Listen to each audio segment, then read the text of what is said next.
reset the clocks. I'm out by 2 minutes. That one's running, so I'll have to fix that. It's actually 7:02. Ooh. Okay. Because of the time set. Regular meeting, March the 14th, 2016. Any additions or deletions to the agenda? Hearing none, motion to approve the agenda. So Councillor Swain, Councillor Colclough, discussion. Hearing none, all those in favor? Opposed? Motion carried. Minutes of the February 22nd regular council meeting. February 22nd. Moved by Councillor Neary, seconded by Councillor Colclough. Any additions, deletions? Hearing none, all those in favor? Opposed? Motion carried. March the 7th, 2016, Committee of the Whole meeting minutes. Councillor Colclough, seconded by Councillor Neary. Thank you.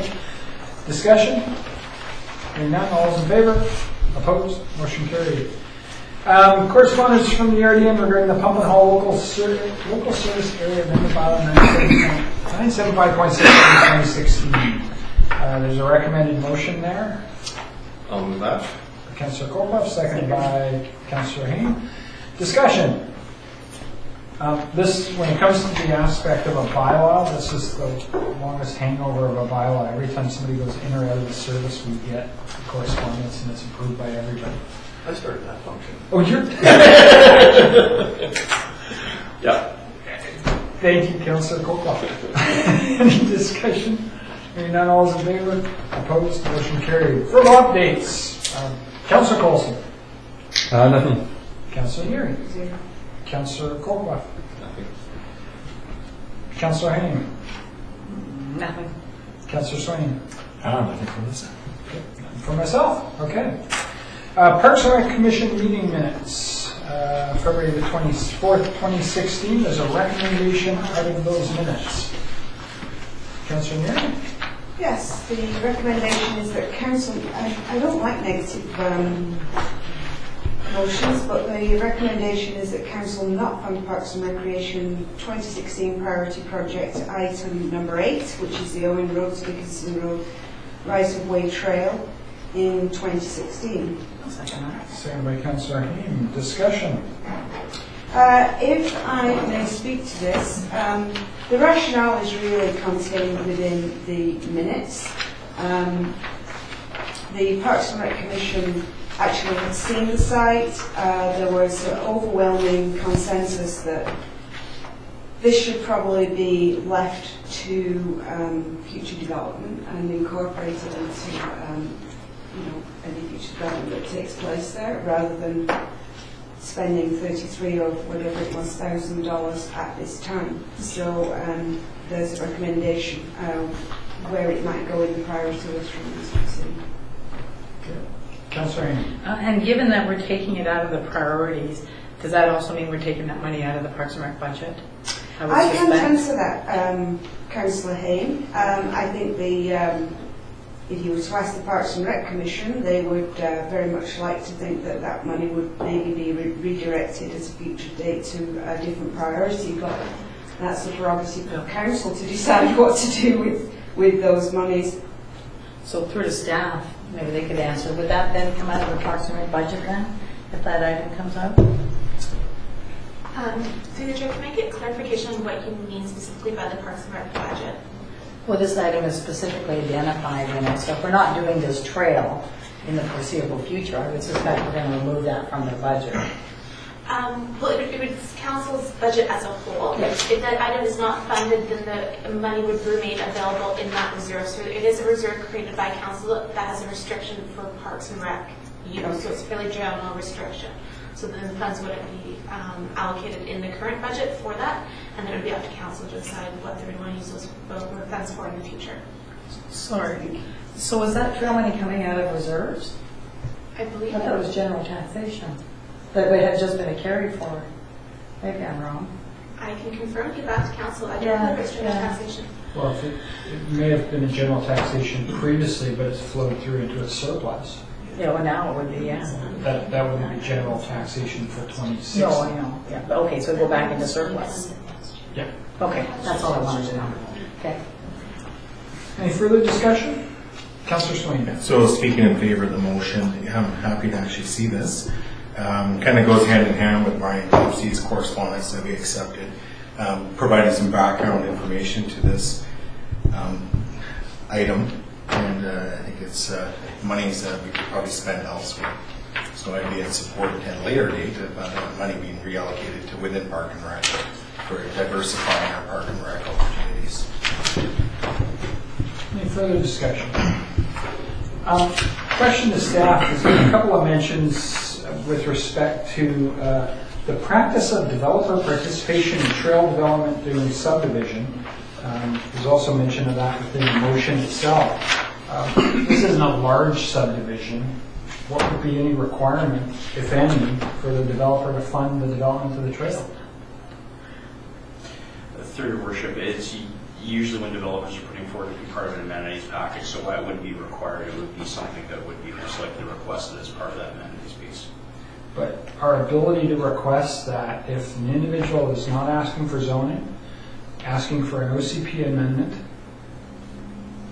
there's no requirement for amenities. That's correct, Your Worship. Okay. So it would be good faith more than anything else. Councillor Cole? I think the other thing there is that there's only 2 properties there, and when they're developed, one road's going to go through the Shook. So the trail may not even be required then, especially considering it comes out onto the road at a dangerous spot. Hesitate on the dangerous spot part. My point just was there appears to be suggestions that developers going to be required to pay for it as a result of development, and that's not the case. Correct. So, anything further? Hearing none, all those in favor? Opposed? Motion carried. Okay, the March 7, 2016 Committee of the Whole meeting recommendations. We'll take them separately, so somebody wants to start the work. Okay. Councillor Neary? So, item 1, that the Committee of the Whole meeting recommends that Council approves $21,400 in the 2016-2020 financial plan for the purchase of asset management software in 2016. Seconded by Councillor Copeland. Discussion? Councillor Colson. All right, I'll have another kick at the negative side of this one. I cannot support this in any way. To me, this is much like our discussion on the payroll software for accounting. No denying there would be some benefits and efficiencies with this software, but that's a lot of money, and I really don't see the economic justification to it.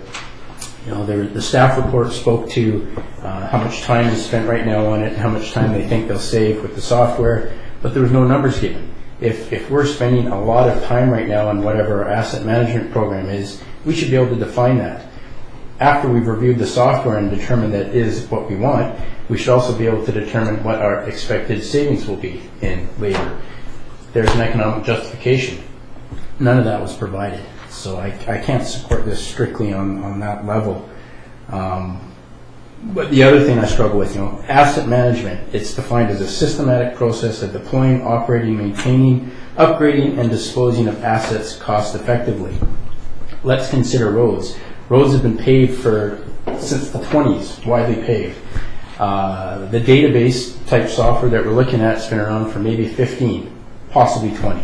So for 75, 80 years leading up to that point, how did people decide what roads they were going to pave and how they're going to pay for it and how much it would cost to pay for it? There's other ways to do this stuff in a more cost-effective manner, I think. So I can't support this. Okay. Any further discussion? Hearing none. Can I get a recording of it? Okay. Thank you. All those in favor? Councillor Swain, Councillor Kolpoff, Councillor Neary, Mayor Hain. Opposed? Councillor Hain, Councillor Colson. Motion carried. Next one. I move that council approve a transfer of $21,463 from the general surplus to the Winter Road Maintenance Operating Reserve in 2016 as part of the 2016-2020 financial plan.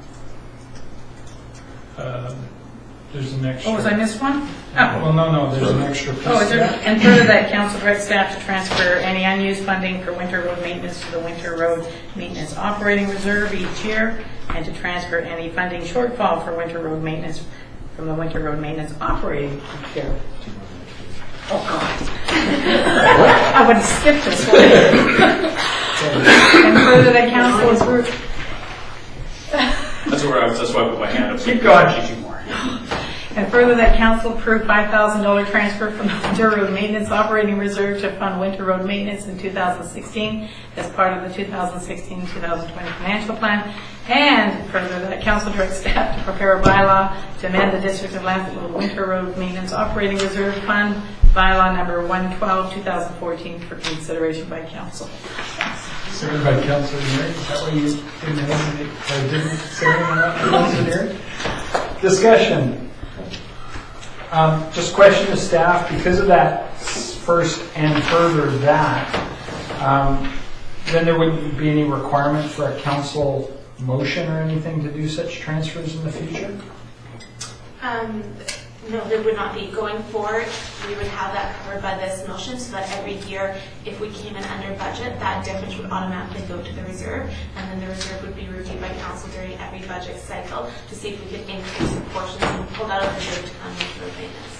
Okay, so there would be kind of an update to council in some way, every shape, or form, but no requirement for a motion unless we choose to change it. Correct. Okay, thank you. Any further discussion? Hearing none, all's in favor? Opposed, motion carried. Next item.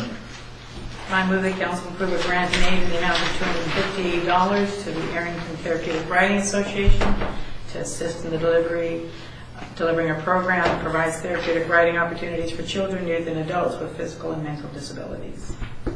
Seconded by Councillor Coulson. Discussion. Councillor Swain? Yeah, I still struggle with an amount of $250. I think the amount should be increased. It's a little bit out of proportion with what we're going to be giving to the Boys and Girls Club. And the same arguments were presented. These are two groups that essentially ask for money every year, but I don't understand necessarily why we're giving different amounts of money, considering the arguments are essentially the same. So I would move that we amend the $250 to $500. Okay, we have a seconder? And second to change it to 500? Okay. Motion fails due to lack of a seconder, so we're at the 250 at the moment. Any further discussion? All's in favor? Opposed? Motion carried. Next one. I move that council approve a grant in aid in the amount of $500 to the Boys and Girls Club of Central Vancouver Island, Landsville Club, for the purchase of new family plays program equipment to help foster learning and play for program participants. We have a seconder. Seconded by Councillor Kolkoff. Discussion? Hearing none. All those in favor? Opposed? Motion carried. I move that council instruct staff to amend the financial plan tab 4, 2014 non-core special request items to add $1,000 funding to the 2016 budget for the district to contribute towards water conservation public education workshops in Landsville in the spring of 2016, funded from general surplus. Second by Councillor Kolkoff. Discussion? Councillor Swain. I guess through the chair, since we had our committee of the whole meeting, I don't know if any further thought has gone into approximately how much money would be required. So before signing off, I'm just maybe direct a question to Councillor Kolkoff. Would this be still enough money to facilitate these workshops? Yes. I think it's adequate. Sure. Okay. Any further discussion? Hearing none. All those in favor? Opposed? Motion carried. I move that council instruct staff to amend the financial plan tab 4, 2016 non-core special request items to reduce the cost and hall maintenance budget from $20,000 to $7,000 for 2016 and $7,000 for each subsequent year going forward. We have a seconder. Seconded by Councillor Coulson. Discussion? Hearing none. All those in favor? Opposed? Motion carried. Okay, somebody else's turn. Councillor Neary. The council instructs staff to amend the financial plan tab 4, 2016 non-core special request items to move the village plan budget of $10,000 from 2016 to 2017. Seconder. Seconded by Councillor Coulson. Discussion? Hearing none. All those in favor? Opposed? Motion carried. So Councillor Neary. Recommendation that council instructs staff to amend the financial plan tab 4, 2016, non-core special request items to increase the firefighting member rates by the Victoria CPI for 2015 as a cost of living allowance increase for 2016. Second by Councillor Coulson. Discussion? Hearing none. All those in favor? Opposed? Motion carried. Sorry, Councillor Hain? Yeah, I'm going to, oh, no, not No, yet. not yet. Never mind. Okay. So we're on the engineering consultants one. Oh. Councillor Neary? The recommendation is that council instructs staff to amend the financial plan tab 4, 2016, non-core special request items to delete the $50,000 funding for the engineering consultants for the task force consultants. Second by Councillor Colclough. Discussion? Hearing none. All those in favor? Opposed? Motion carried.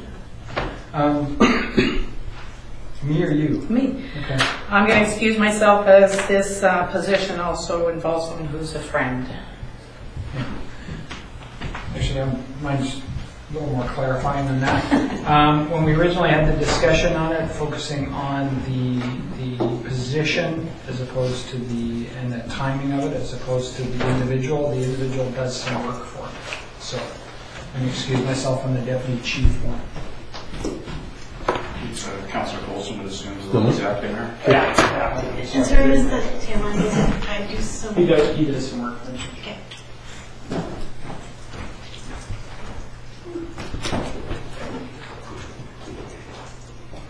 What you want, I can. No, I'm just waiting for a few quick. All right. Sure. So that council instructs staff to amend the financial plan tab for 2016 non-core special request item to spread the deputy chief fire honorarium increase over the 2 years instead of over 4 years. Thank you. Seconded by Councillor Colclough. Any discussion? All those in favor? Motion passed. That council approves the financial. We just got to wait for. Sorry. Thanks. Appreciate that. Wait for him. Thanks. And we can see the records. They're ready to go.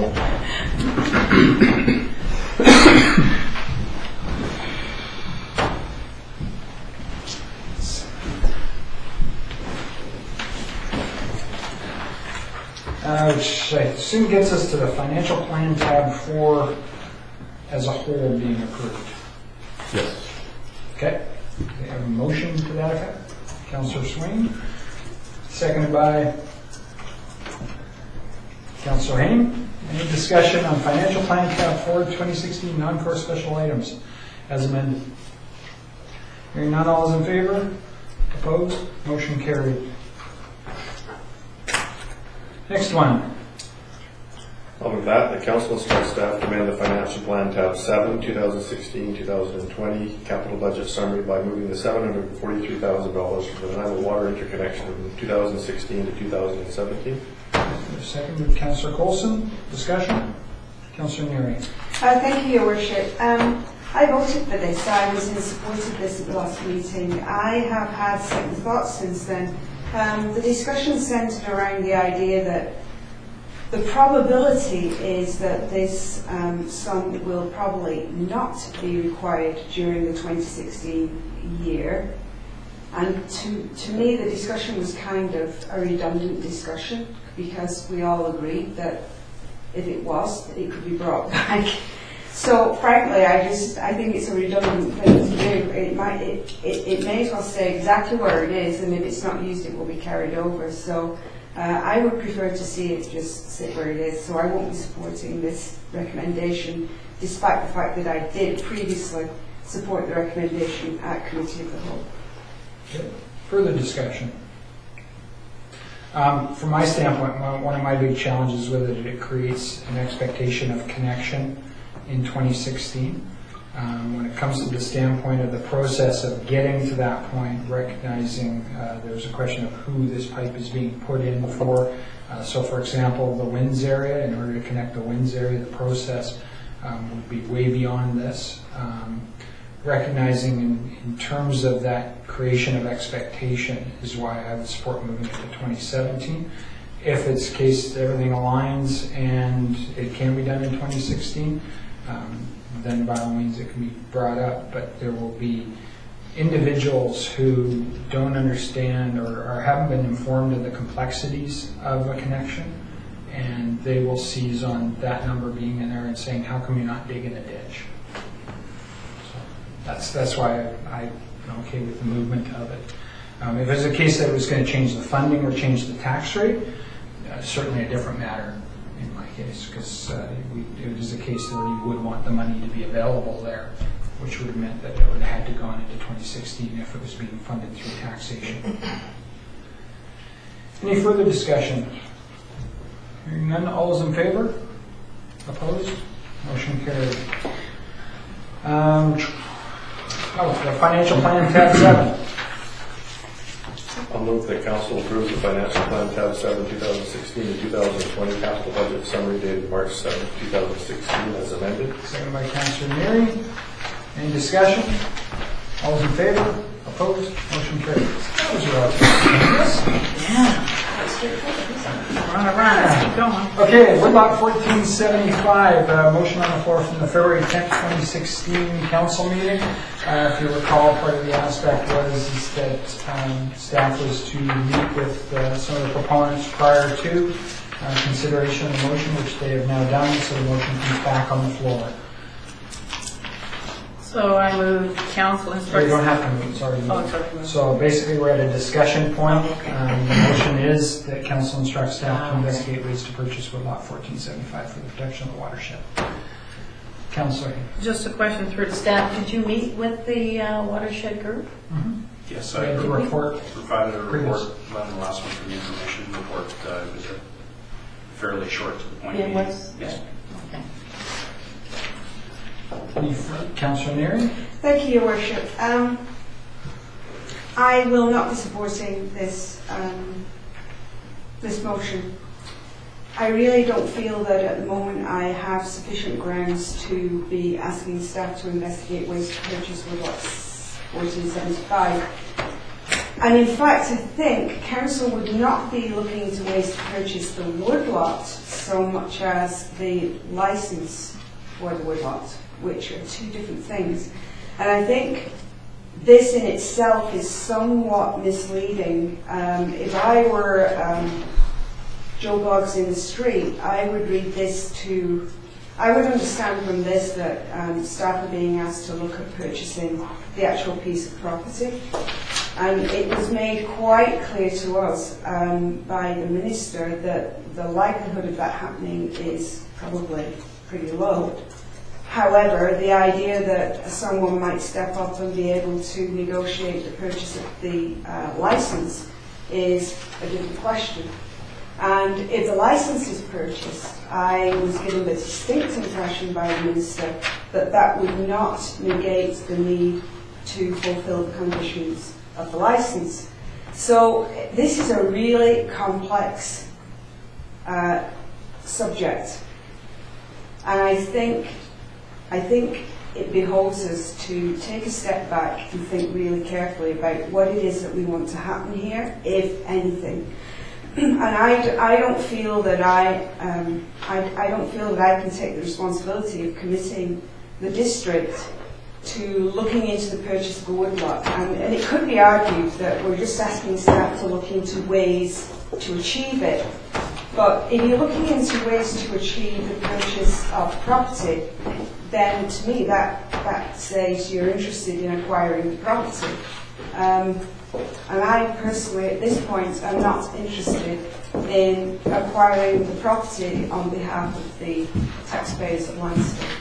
So I'll leave it at that because, you know, we could get into a really heavy back and forth discussion about this. Basically, I won't support this motion. Certainly not at this time anyway. Maybe things will change down the road, but I don't foresee that right now. Okay, further discussion. Yeah. Councillor Colson? Trying to catch a paraphrase, then I can get off of that. But yeah, I concur with some of the content that Councillor Ray spoke of. There was the Plan B that Councillor Gesselbrecht spoke of about a month ago, and some details of that are percolating out into the public, and it's going to be around $1 million to purchase this thing in some fashion, whether it's cash, transfer of land, whatever you want to do. But the property is still in the ministry's hands as a woodlot license. It's a whole other matter to get that out of the government's hands, and that's where the efforts have to be. And I don't think that's where our involvement should necessarily be at this time until there's some more clarification on how, if, when that might happen. Okay. Further discussion? Sorry, I have a question. Yeah. Elway, the Woodlot Advisory Group, they've got a bit of a history, and this is almost a rewind tape and hit play again kind of thing, right? But the group started as they didn't want logging, and over time that evolved and changed, and I wasn't involved around at the time, so correct me if I'm wrong, but they've had a kick at this cat too, previously.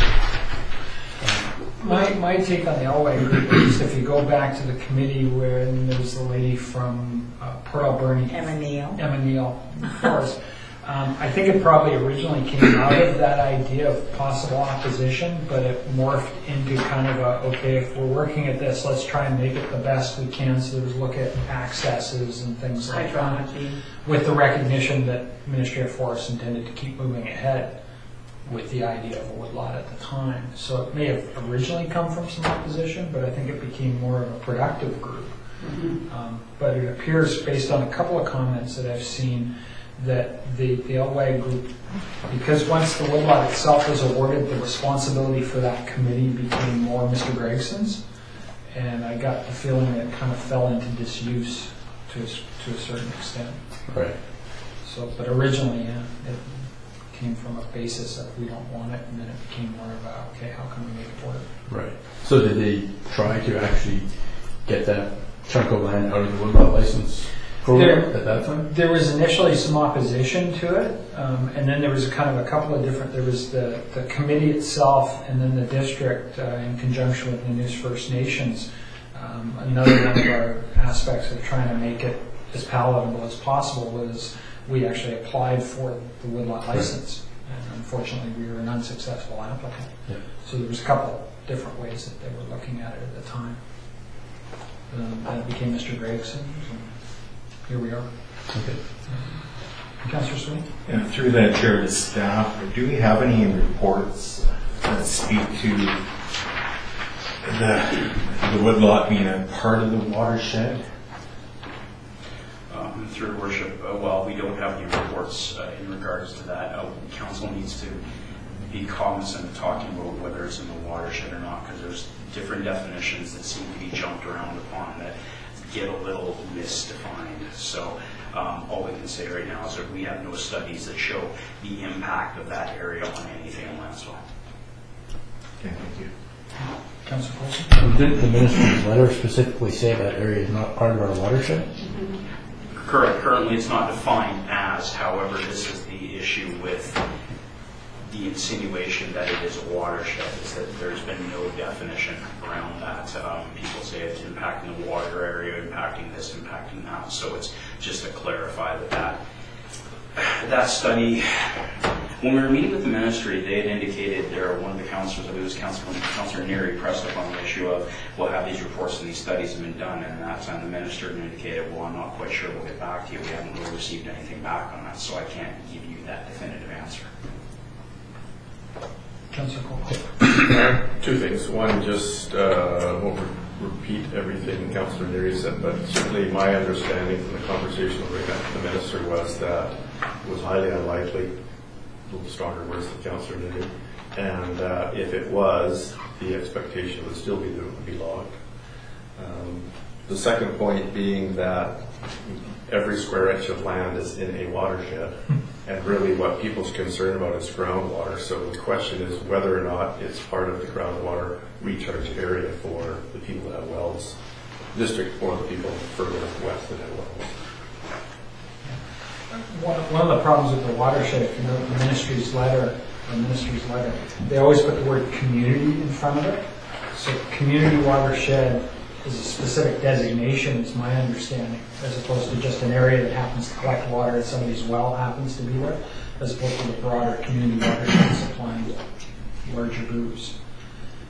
From my standpoint, when we originally kind of went down this road, there was a proponent being the Save the Lanceville Forest Group pushing forward with respect to it, and I kind of envisioned it more of a, I'm not sure if partnership's the right word, but more supporting their initiative as opposed to our initiative in that regard.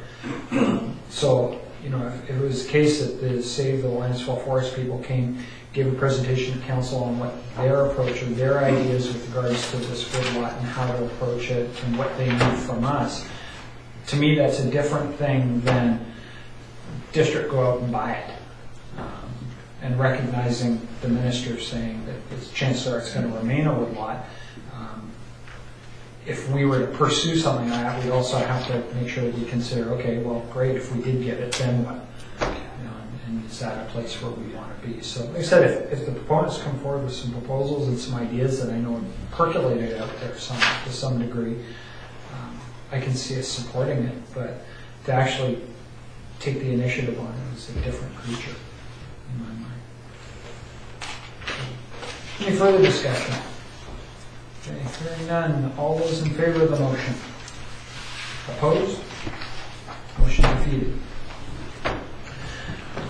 Gets us to item 7B, Dickinson Road Crosswalk. Fred has put together a report with respect to the crossing. Councillor Copeland? I'll move the council receive for information the March 14, 2016 Dickinson Road Crosswalk staff report. Will be a seconder, seconded by Councillor Swain. Discussion. Councillor Swain.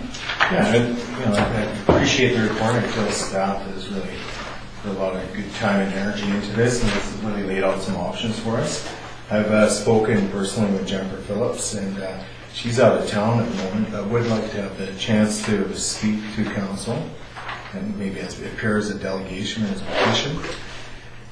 So at this point, again, just really appreciate the work staff has done. It does lay out some really good options, and as staff has indicated, you know, it does pave the way for future crosswalks in Lanceville and not having to reinvent the wheel and keep doing research. So, yeah.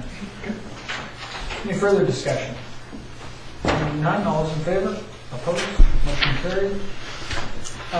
Gets us to amending last year's budget. Basically, we're just looking for adoption on financial plan number 116, 2015, amendment bylaw 122. Councillor Neary, seconded by Councillor Copla. Any discussion on it? Hearing none, all those in favor? Opposed? Motion carried. Regional Emergency Management Agreement renewal. Trudy's put together a report with respect to this multiple municipalities, First Nations, etc. Emergency Management Agreement. It was an existing one, and they're looking for a renewal of it. It's been sitting around going back to 2014. So we're looking for the aspect of renewing this agreement. Councillor Neary, is that a motion or a question? Moved by Councillor Neary, second by Councillor Swain. Thank you. Discussion. Hearing none. All those in favor? Opposed? Motion carried. Public participation. Sir, name and address for Trudy, please. Yeah, Jeff Wood. And your address, Mr. 7220 Alms. Thank you.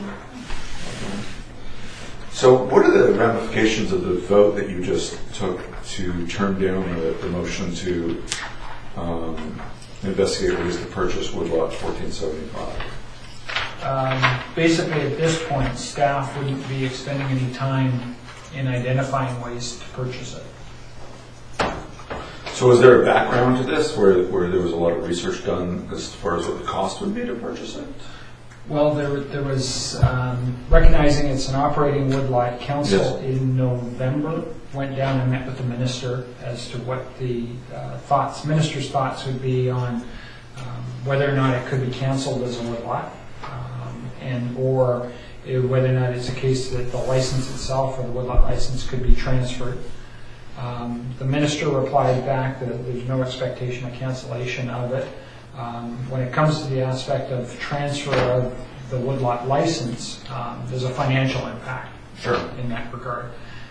There's been no research done on the part of staff with regards to the cost and that directly of it. However, there's indications that it could be, I think it was mentioned somebody here earlier, as much as $1 million for it. And that wouldn't make the land the district. No, just transfer the license to the district. Yes, yeah. To stop logging. So does anybody have any great ideas on how to save it? I mean, I think a lot of people at Landscape would love to save it, and the more you walk in it now, the more there's clear-cut areas. Yes. Yeah. So I think time is of the essence. There's kind of two parts to that. I mean, there's the aspect of saving it, but even if it was a case that the woodlot was either owned by a society or other group or the district, the indication from the minister at this point anyway is that they would not remove the requirement to log. And if you don't log in compliance with the license, you lose the license. So it reverts back to them. So the intention of the license is that you would have to assume the license with the intention of using the woodlot as a source of timber. Yeah. So then the only logical alternative then is to turn on the province basically and to lobby them to turn it into a parkland. Yeah, I mean, to move it out of the woodlot status essentially. Yeah. So it's a legal. Yeah, in terms of trying to pressure them to do that, that's where the difficulty comes in. Sure. Especially, and there's no doubt when you go to the Ministry of Forest, their goal and role is for cutting of timber. Sure. But yeah, certainly the aspect of grassroots, go see the province, that sort of thing. I'm not aware that the petition of the Save the Woodlot group has been presented in the legislature. There were suggestions that was going to happen, but I haven't been aware of that. Yeah. So beyond our meeting with the minister, there's nothing gone forward. I do know that Michelle Stillwell is aware of it. She was actually at the meeting with us in Victoria. So she's aware of the issue in that, but she's also bound by the various ministries that she's part of the government for. Yeah. No, absolutely. Okay. All right. Well, thank you very much. You're welcome. Councillor. Sorry, the $1 million number I threw out, I just want to qualify that. The quality of that number. Yeah, provincial money, it's just It's rough. I looked at the cubic meters of wood that is allowed to come out of that with the woodlot license. Applied my number from 10 years ago when I worked at the pulp mill for wood logs, and came up with how much it's worth selling, and then. Well, that's what the license. Yeah. So that's where it's going. Selling to the current license holder is all about the money. If you want to give them $1 million cash, it's a lot easier than logging it. Yeah. But the value of timber has gone up very steeply lately, so it's increased the value of that woodlot substantially. But as I mentioned before, from my standpoint, if it's a case that there is a larger community push, maybe there's agreement between some landowners or something like that, where we can assist and facilitate in some way, shape, or form. I'm perfectly fine with that. Yeah, I think this is the whole point. It has to be driven by the community at large. So yeah, I think it would be probably irresponsible to spend taxpayers' money to go buy. When our CAO met with the Woodlot group, he did suggest to them that they come and do another presentation as to kind of where they're at to council, so that all of council is fully updated on their activities. And to date, I'm not aware of any requests for time. But with the provincial election looming in 15 months, that's probably our best chance. Yeah, it certainly helps. It needs that kind of. It needs the conservation approach at the top end, basically. Because otherwise, you're right. You're going to get into everybody protecting their turf. It's going to be forestry. It's forestry land, and forestry land should be cut down. That's what its purpose is. Okay. Great. Well, thank you for all your consideration. Any additional participation? Okay. Hearing none. Need a motion to go in camera. So move that council closes the meeting to the public pursuant to section 91C and G of the Community Charter for the purpose of considering labour and employee relations and litigation or potential litigation affecting the municipality. Second by Councillor Swain.